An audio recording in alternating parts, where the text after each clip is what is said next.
Boda Skins is a fashion brand. We specialise in outerwear, so we're getting sort of world famous for leather, but we also want to do not just leather pieces, so focus on outerwear. And we're based in the UK, in Manchester, but our biggest market is actually the US and Germany.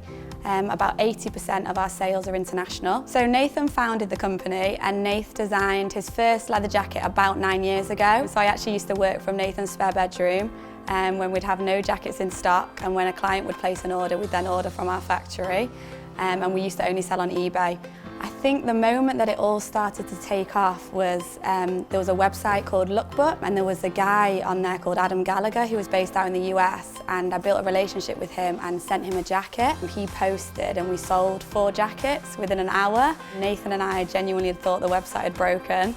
And Nate said, whatever you do, keep doing that. So we've had some really cool talent wearers. One of sort of the most famous people we've had is Justin Timberlake. So that was just through building a relationship, and then we got to know his stylist, and then he actually ordered about 5 jackets from us.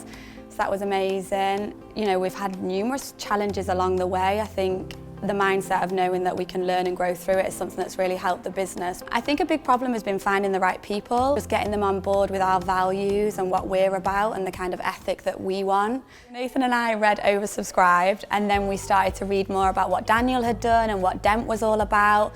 So from that, I think we started looking at the website, started following on social media, saw that there was the 24Assets program, and we just thought, wow, this sounds amazing. I think what we wanted to get out of 24Assets was to sort of structure the business and sort of grow up a little bit and mature. I think we've obviously had great success, but I think Nathan and I were very aware that, you know, it was a young team and it was kind of the first time we'd done this. So I think a bit of a sounding board, talking through things, sharing experiences. You know, Nathan and I are really into sort of development and growth, personal development. So I think, you know, reading books, being part of a community was really important to us, and to hear people's stories really, and that time with Daniel was something that we were really, really excited for. I think being part of 24Assets kind of made us feel a bit more confident and like, yes, we do need to do that. You know, I'd have numerous chats with Nath about things that I thought were a good idea, and then I think looking at the whole program of 24Assets, it was like, right, now we need to do this. This is what other businesses go through. So I think some of the quick wins that we had were formalising our values, our vision, our mission statement. I think they were things that we kind of had in the background, but we never had it on paper. It meant that we couldn't share these with the team. You know, we didn't know exactly what we were doing, and I think putting these down in writing and making them concrete, making them an asset, was one of a huge sort of win. We've got a great onboarding process now, so this is all following a procedure that the team can follow, so that when we do hire new staff, it's much sort of easier. Another win we had was sort of being more organised with how we applied for awards, and really pushing that and understanding that that was a huge asset for us. So this means I can sort of think about things differently. I'm definitely less involved in the business day to day, which has been huge for me. You know, I've got confidence in my team, because there's loads of assets and procedures in place that they follow.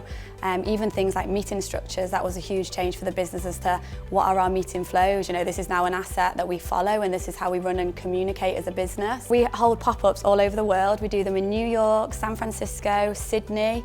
In 2018 we did 24, so you can imagine that we've had to put our assets to the test and for them to really work consistently for us in different time zones with different teams. So, you know, it's been a challenge to get them there, but, you know, now we can operate internationally. Boda Skins, we've got an incredibly strong team now, something that we're really proud of, which again, our assets that we've created throughout the programme have helped massively for.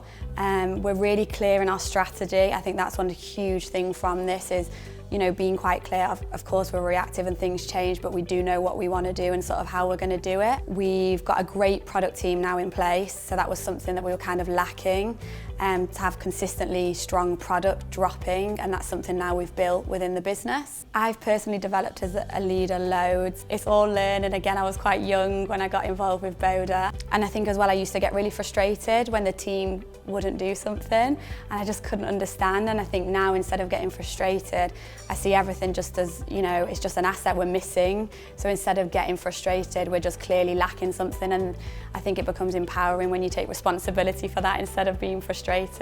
So yeah, I think I've learned Loads. I think from 2 years from now for Boda, I think we're just going to continue to grow our following, hits to the site, sales are already growing really well, but we continue to sort of see these grow. We want to sort of be a worldwide brand that people recognise, and I think we're building momentum now. Yeah, it was just surreal that we've kind of built this, and I think when you're in it, you sometimes don't realise maybe how well you're doing and kind of how far you've come, but I think when we sit back and reflect and see the team now and see the fit out complete, it's something we're really proud of, definitely.